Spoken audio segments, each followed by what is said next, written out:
In this video, I'm going to go through and download and set up the Google USB drivers so that we can test out a real physical Android device.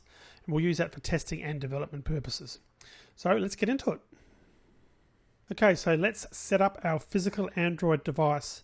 So the first thing we need to do is plug in the device. So I'm going to do that now. I'm going to plug in my Android device. And you notice now I've got this little error. Basically, the device driver software was not successfully installed. Now it recognizes that it's a Nexus 7, but it doesn't really know what to do. And if we go into Control Panel, Devices, Device Manager, we can see here under Other Devices, in my case my Nexus 7, which is an Android tablet, it's got the dreaded warning and it's not going to basically be working until we fix it. I think it's also listed under Portable Device, but essentially we can't use this at this stage, so we need to load a driver. Now if you're running a Google device, a tablet or a regular device, you're in luck because the standard USB drivers are included in the SDK Manager. So I'm going to double click into that and run it again. And you will find, if you've been paying attention at home, you've probably seen that the Android SDK Manager wants to download and install that Google driver each time we go in there. And you can notice that I've just loaded it up and it's already selected it. Now this is just for Windows. The Mac people don't need to have a USB driver. So if you're running a Google device, you're in luck. You just click on that, which I am, and I'm going to click on Install Package. Regular thing, accept the license, install it.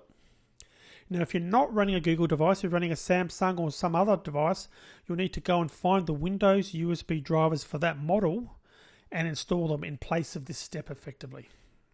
And by doing that, we should be good to go. Now at this stage it's only downloaded it. We'll need to go back into the folder to actually install the drivers. So to do that, we're going to go into the SDK subfolder from our Android Development Tools bundle folder, to Extras, Google, and again you'll go to the directory. If you're not running a Google device, you'll be going to the folder containing your drivers and USB driver. And this is all the drivers that are needed to get this to work. So they're good to go now. So I'm going to go back and go into Device Manager again.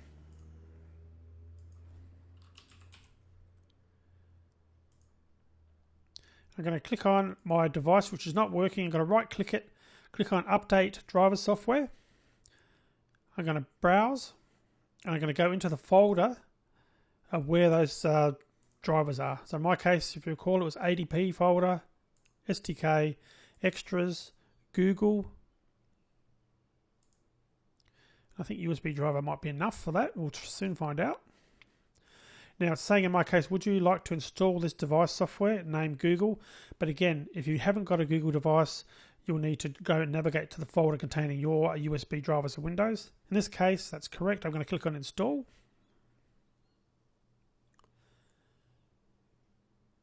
So once it's installed, we basically want to make sure that it's working and the device hasn't got any errors.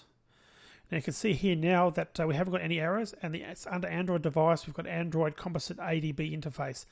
So what that basically is telling me that the driver has been successfully installed and we're good to go.